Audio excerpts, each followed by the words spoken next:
Missile की range 1500 kilometre है, यानी कि चीन की मिसाइल रेंज से भी 500 किलोमीटर ज्यादा। जाहिर है कि भारतीय नौसेना में इसके शामिल होने से समंदर में भारत की ताकत कई गुना बढ़ जाएगी। हिंद के दुश्मनों में इतनी हिम्मत नहीं होगी कि वो भारत के खिलाफ कोई भी हिमाकत कर सके। Bureau report, India news.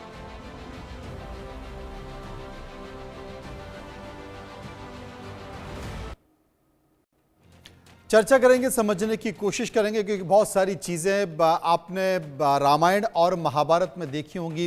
Ramayan और महाभारत में जिन हथियारों का जिक्र, उन ग्रंथों में, पौराणिक कथाओं में जिन हथियारों का जिक्र, जिस स्पीड का जिक्र या पलक झपकते ही एक देश से दूसरे देश में पहुंचने का जिक्र होता है, वो साक्षात इस तरह की मिसाइल का एक उदाहरण है, ये हम कह सकते हैं। मेरे साथ कैप्टन रिटायर्ड श्याम कुमार होंगे, पूर्व नौसेना अधिकारी हैं। रवि गुप्ता जो कि पूर्व वैज्ञानिक हैं डीआरडीओ के, वो मेरे साथ मौजूद होंगे। चर्चा करेंगे, समझने की कोशिश करेंगे।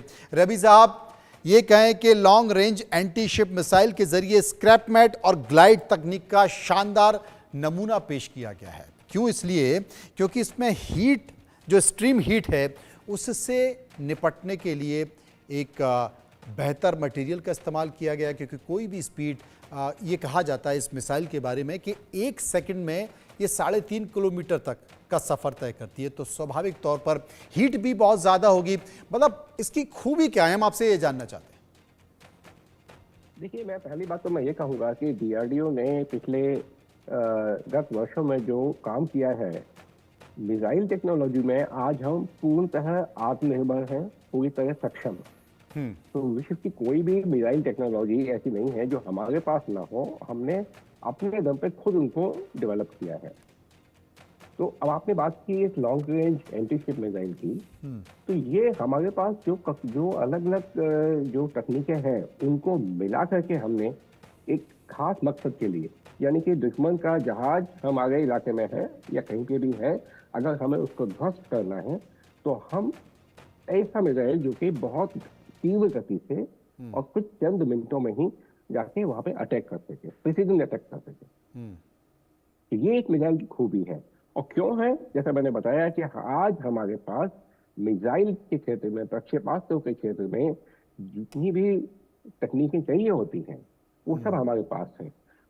एक मुख्य एक होती है प्रोपल्शन टेक्निक। प्रोपल्शन हमारे पास जितने के प्रकार के प्रोपल्शन होते हैं, solid state, liquid state, fine manoeuvrability के लिए जो टेक्निक होती हैं वो, साथ में आपका सॉलिड फ्यूल डक्टेड रैमजेट, ये तमाम हमारे पास हैं। रैमजेट हमारे पास है, स्क्रैमजेट हमारे पास है।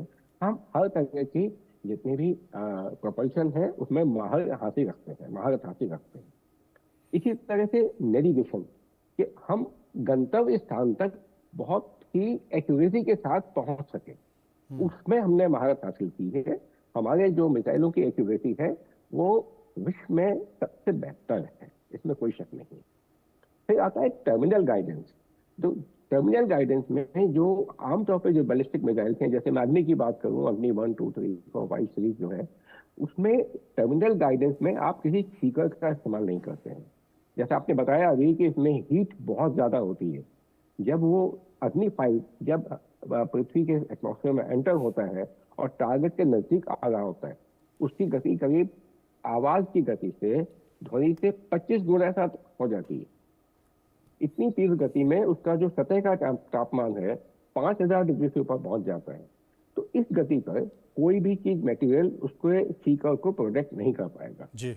अब हमने इसके लिए कुछ विशेष प्रकार की टेक्निक डेवलप की है और इसमें 1500 किलोमीटर का जो रेंज इसका बताया जा रहा है। आज हमारे पास जो अलग अलग टेक्निक्स हैं, अलग अलग टाइप के मिसाइल हैं, कल को हमें आवश्यकता पड़ती है और अधिक दूरी तक जाने की, तो वो भी हम कर पाएंगे। लेकिन हमने क्या किया है कि इसमें जो विशेष प्रकार के मटेरियल तो इस्तेमाल किए ही हैं और वो सीकर जो है बिल्कुल सही समय पे आने के बाद वो सामने आ जाएगा और मिसाइल जो शिप है, जो टारगेट है, उसको पहचानेगा और पहचान के उसको ध्वस्त कर देगा। बहुत बढ़िया, टारगेट को पहचानेगा, सही समय पर पहचान के उसे ध्वस्त कर देगा। कैप्टन रिटायर्ड श्याम कुमार हैं, पूर्व नौसेना अधिकारी हैं मेरे साथ। श्याम जी, आपका स्वागत है। हमने रामायण में और महाभारत में, किताबों में और ग्रंथों में लिखा रहता है कि पलक झपकते आप एक देश से दूसरे देश पहुंच जाते हैं।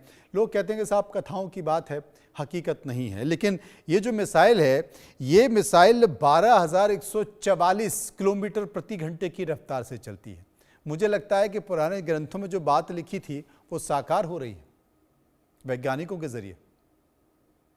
धन्यवाद। देखिए, ये बातें मिथोलॉजी में जो है वो हमारे ग्रंथों के द्वारा हम तक आई हैं, और आविष्कार तो उसी से होता है जब हम जानते हैं कि कुछ हो चुका था।